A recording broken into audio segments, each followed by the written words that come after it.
What is good? Deepak Chona, Sportsman Analytics. Thank you for joining. It's Sunday night, week one. We don't have all the info yet, but we've got a lot. So let's get it popping. Starting with Jordan Addison. So the video looked like he re-aggravated his high ankle injury, which he had been dealing with since training camp about 2 to 3 weeks ago. Now the comments suggest this is a mild re-aggravation, but even still, a re-aggravated high ankle is usually worse than the initial. So average timeline here would be about 2 to 3 weeks. The data does favor him missing week 2, but there's an MRI probably pending for Monday, and so we'll find out a little more after that's announced. Next up, we have Kenneth Walker. So he left with an abdominal injury and he did not return. It was the very last series of the game. Now, the key with abdominal issues is that they're often played through by running backs. You do generally see a little bit of a decreased workload in snap counts and touches for running backs, but nonetheless, they are often played through. The key to monitor with Kenneth Walker is that his is a little bit riskier because he's had prior surgery in this area for hernias just about a year ago. So with Kenneth Walker, we'd lean towards him playing week 2, but the practice reports are really the key here. Next up, we have Christian McCaffrey playing Monday night. Now, the data favors him playing at over 90% of his baseline production as long as he's healthy. And that's really the key caveat because the re-injury risk is about 15 to 20% the first 8 weeks back. For a calf and Achilles type issue, the running backs are always on their toes with their side-to-side agility, and for that reason, there is a relatively high risk of re-injury, but as long as he's healthy, it shouldn't impact his production. Next, Jake Ferguson. So the video here suggests an MCL sprain. The most concerning possible outcome here would be potentially an ACL. And we did see the knee rotate a little bit, but it didn't buckle. It didn't look that severe to me. And therefore, I would lean towards an average timeline here on an MCL of about 2 to 4 weeks. Although we do certainly expect them to get an MRI on Monday and sort of give us a little more info afterwards. Early comments from Jake Ferguson and Dak Prescott do suggest that he probably avoided the ACL outcome, so we're more and more confident that probably MCL, like I said, 2 to 4 weeks is the average. But the key here also is that there typically is a production dip even for about 6 weeks post-injury. Next up, we have Josh Allen. So he hurt his non-throwing hand on the play when he jumped over a defender and landed on the left hand. So again, non-throwing hand. It wasn't wrapped up in the locker room, and that suggests, although it's not sort of confirmatory, it does suggest that it's not fractured, and therefore we would expect Josh Allen to play in week 2. Next, we have Jordan Love. So he had an MCL sprain. It was pretty gruesome by video. Reported timeline 3 to 6 weeks. The average is really 2 to 4 for quarterbacks and can be sometimes even pushed up. So we would suspect him to be on the shorter end of that timeline. Now, obviously, if he put on IR, that's a minimum of 4 weeks out. So with Jordan Love, the key to keep in mind is that his rushing is expected to dip for about the first 6 weeks post-injury. Passing production typically does not dip. So when he comes back, we would expect him to be just about the same and the Green Bay pass catchers to be just about the same level as him pre-injury. Then we have Keenan Allen, a little bit of a vague report here. So he went to the tent, he had an undisclosed injury. There's a lot of reasons to have a high risk sort of barometer with Keenan Allen.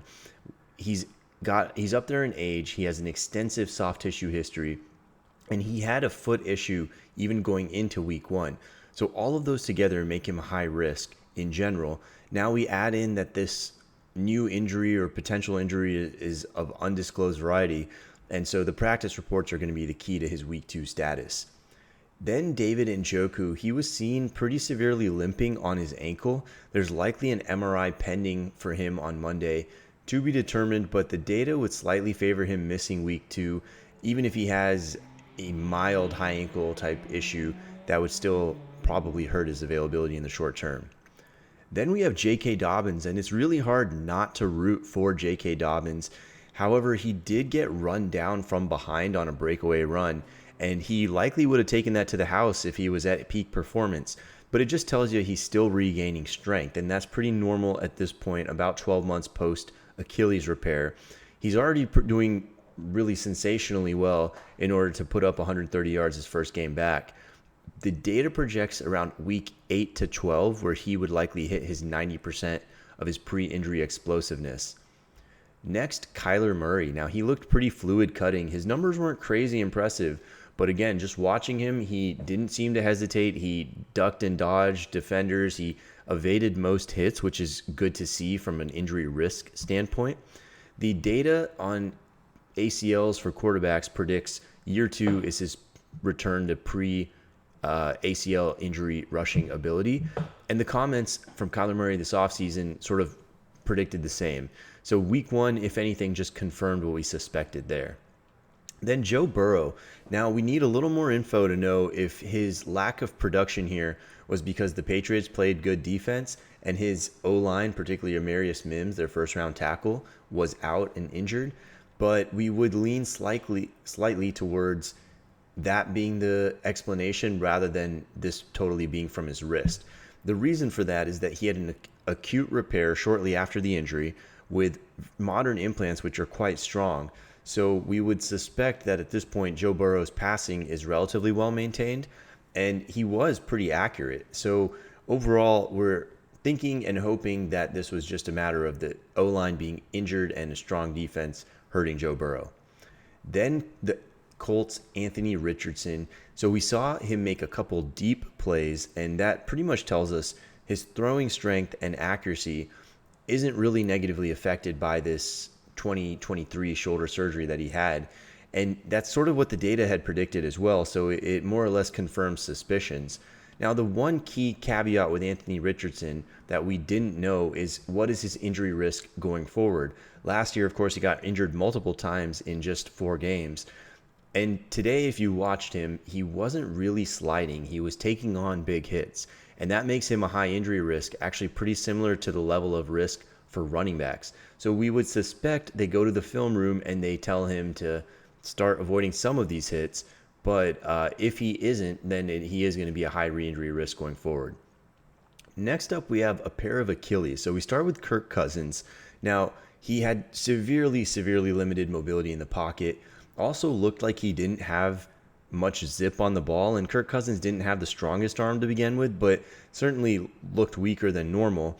Now, this was also a strong defense led by TJ Watt. So with that in mind, it's hard to know how much is just an outlier defense and how much is truly Kirk Cousins.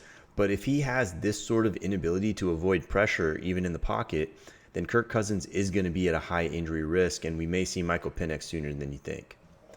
Then Aaron Rodgers. So in some ways, you can kind of get some insight into Aaron Rodgers based on the Kirk Cousins experience here. However, it will likely be better than Cousins. One, because Rodgers hurt his left leg, which is less critical in pushing off and really launching the ball. Two, Rodgers has a much stronger arm at baseline than Kirk Cousins. And for that reason, even if he can't push off all the way, you would expect him to still be able to use his upper body and core strength there to work to his advantage.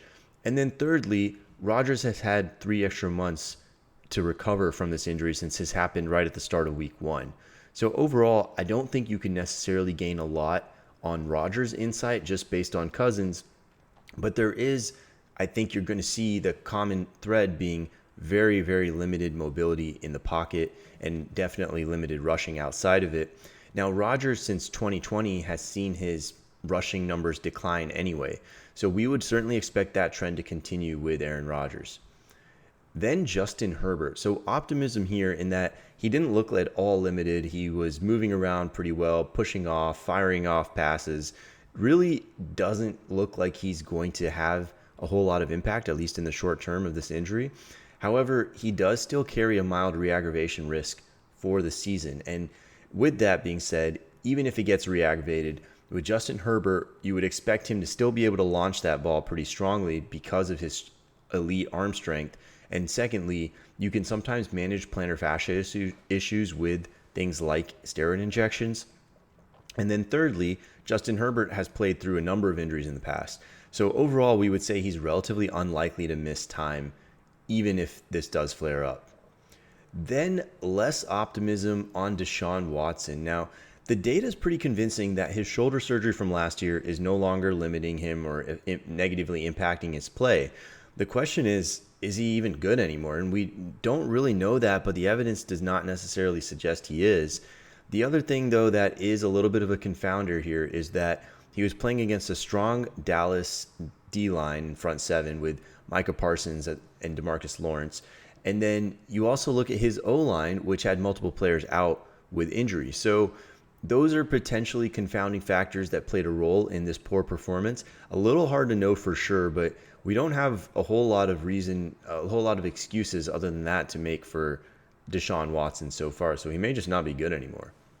Then we have DeAndre Hopkins. Now, he played but had pretty minimal production, just one catch on Sunday. The data projects a dip for him to continue for about 6 weeks. And with that, he's also going to have a high re-injury risk during that period. So DeAndre Hopkins, there's not a whole lot of short-term optimism here. Add in the age, and overall, he's, again, a high-risk candidate for the rest of the season. Mark Andrews. Now, he didn't put up a lot of numbers. We don't suspect that this was related to injury. And if you look at his 2023 ankle, the data from that suggests that at this point, that shouldn't really have much impact on his production. And then furthermore, if you look at this car accident that he had, there was no real injury reported. He returned to practice and did participate pretty much fully. So we're suspecting that the scheme rather than the injury is what led to his weak production here. He was often double teamed or bracketed by what is a very strong defense. So with that in mind, Mark Andrews, we're thinking has some reasons for optimism going forward. Next up is Josh Downs of the Colts. So he was out this week. The data favors a week 2 to 3 return, with week 3 being a little more likely. Now, we would expect him to have about a 15% production dip, as well as a similar re-injury risk when he first comes back from his high ankle.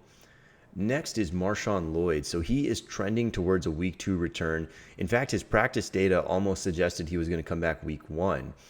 Hamstring data here for running backs projects that they come back at their pre-injury per touch efficiency in terms of production, but typically with decreased touches initially. And with MarShawn Lloyd, he's already been dealing with soft tissue injuries throughout training camp. So you have to factor in that he's at a pretty high re-injury risk whenever he does return. Next, we have T. Higgins of the Bengals, another hamstring, this one for a wide receiver. The average timeline on that would be about 2 weeks. So the data does slightly favor him missing week 2. Wide receivers tend to see pre-injury efficiency, but with decreased targets and a high re-injury risk when they do come back. So T. Higgins, we got to follow those practice reports pretty closely to really know. If he logs 3 limited practices, that in some ways would be what I would consider best case scenario. That would give him about a 2/3 chance of playing week 2. However, if he misses any time, then we're looking at 50-50 at best. Then Marquise Hollywood Brown. Now the data on this favors a week 2 to 3 return, with week 2 being a little more likely. Typically, players, specifically Danny Amendola before and Tyreek Hill after that, came back from the same injury, an SC joint, came back at a relatively high level, and did not have any re-injury pop up throughout the season or even actually afterwards. So with this being a relatively rare injury to begin with, we expect there to be a low re-injury risk, and Hollywood Brown probably coming back week 2. Then we have Russell Wilson. So of course he did not play. He was inactive for this game despite being in full uniform, which is a little odd, but Russell Wilson style kind of fits that. We would lean towards him being available for week 2, but likely not starting, given obviously that they won week 1 with Justin Fields. And the other part of this is that with a calf injury, quarterbacks are going to be at high risk pretty much all season long. Next up, we have Roman Wilson, also of the Steelers. So he was practicing in limited fashion this week, and he's trending towards playing week 2. But the data does favor a production dip as well as an elevated re-injury risk when he does come back. And then we have a series of defensive players that we'll hit real quick, starting with Talanoa Hufanga of the 49ers, a safety coming off of an ACL here. You do typically see a production dip their first year back, but he is trending towards a week 2 or 3 return. Then Marshon Lattimore, he's got a hamstring injury for the Saints. There's a high re-injury risk at this position, and therefore we lean towards him missing week 2. Jalen Ramsey did play week 1, but he's going to have a really high re-injury risk as a DB with a hamstring issue, and so we wouldn't be surprised to see him go up and down a little bit this season. And then lastly, we have Amarius Mims. Now he's trending towards a week 2 return, and as we mentioned with the Joe Burrow comments, that could be big in terms of really finding out how much of Joe Burrow's performance is related to his own true limitations from his wrist and how much is just that his O-line couldn't hold up. And that's all we got for today. Drop your questions in the comments and we'll hit the FAQ shortly. See you next time.